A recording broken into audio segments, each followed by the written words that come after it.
Rumors abound that the 27th President of the United States, William Howard Taft, got stuck in a bathtub at the White House due to his portly size.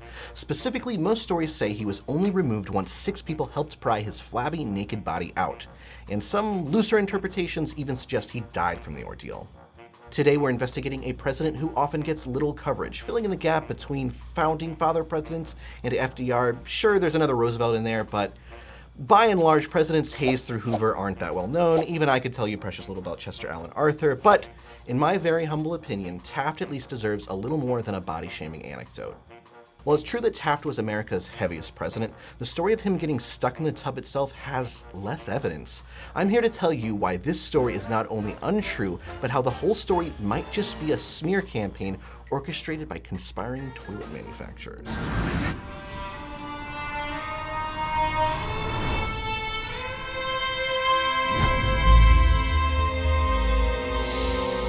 A wrestler and dancer in his younger years, Taft stood 6 feet tall and weighed in at 340 pounds by the end of his presidency.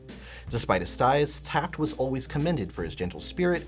He was said by many to be the politest man in Washington, and himself admitted that he was much too quiet for the politics of being president.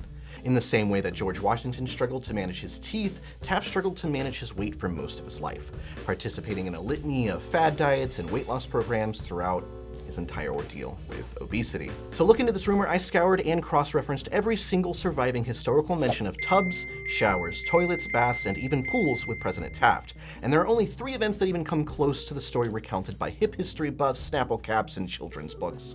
The first and most well-documented case is that of Taft ordering a special extra-large tub installed aboard the ship he used while overseeing construction of the Panama Canal. Pictures of this custom tub can be found with 4 full-grown adults sitting comfortably inside. The tub was later installed at his request in the White House before he even took office. An engineering interviewer at the time specifically asked Taft about how he fit in tubs, which the statesman admitted enjoying the casual soak-in when he traveled, and he simply responded that if no reasonable tub was available, he showered. Duh. Now, this already pokes a major hole in the stuck story. We know before he even stepped foot in the White House, an enormous tub specifically built for him was installed. Now, the second mention of Taft in baths was much simpler and involved him spilling water out of a bath in his second-story hotel room, which subsequently leaked to the floor below. Embarrassing maybe, but no record of needing 6 men to unstuck him. The next primary account is where our libelous story starts, however. White House butler Erwin Hoover simply wrote that Taft would sometimes stick in the tub and need help getting out. No details about 6 people or being embarrassingly stuck are made, however. Lillian Parks, a daughter of a White House maid, gave a secondhand account in a memoir, and this account is much less favorable and closer to the widely spread rumors of bath time peril for Taft.